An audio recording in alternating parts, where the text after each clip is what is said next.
Hey guys, so coming to you from the forest when it's 39 degrees, which is why I'm in this getup in July. But I was really getting the ping to drop in about authority within human design. So authority, if we remember, is the thing that tells us how we best make decisions in this world. So what we don't normally hear or know is that you can have multiple inner authorities, even though on your chart it'll only say one.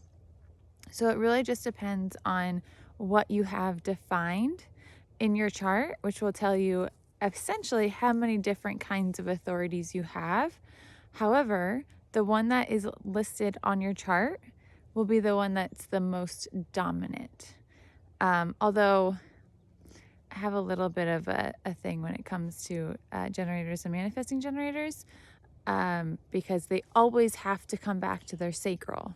So even if their inner authority is emotional, which half of the world is going to be emotional, that's their inner authority, because half of the world has an emotional wave, and therefore that will give them their inner authority to be emotional.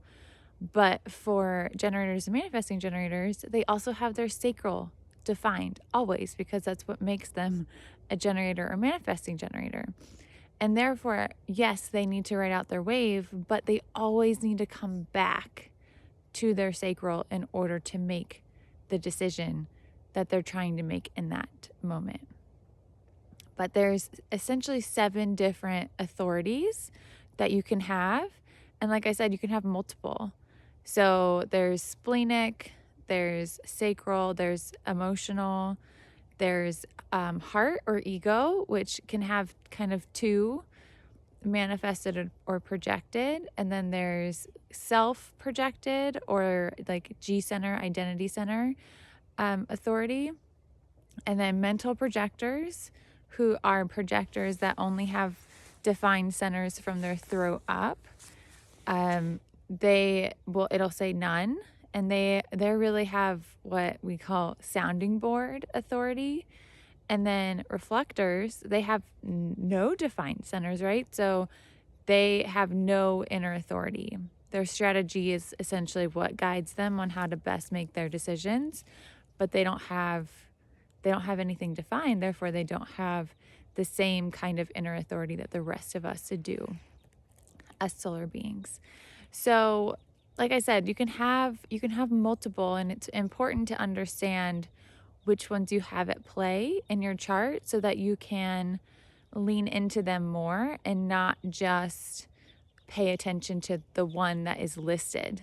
Because if you're splenic and sacral have those defined, and you're emotional, and you're only paying attention to your emotional wave, you're missing so much other information that's coming in that potentially you're not realizing that you need to be paying attention to. So hopefully that makes sense. I'm going to do probably in the next week, I'll do a post about each inner authority, just so that you kind of have a little bit of an idea about what they are, how to kind of go about using them. And yeah, inner authority is such an important part to human design.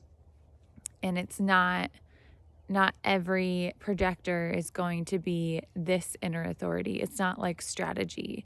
It's very independent to the person, and it really depends on what they have going on in their chart. That will essentially determine which inner authorities or inner authority that they have. So happy Monday, and I will talk to you guys later.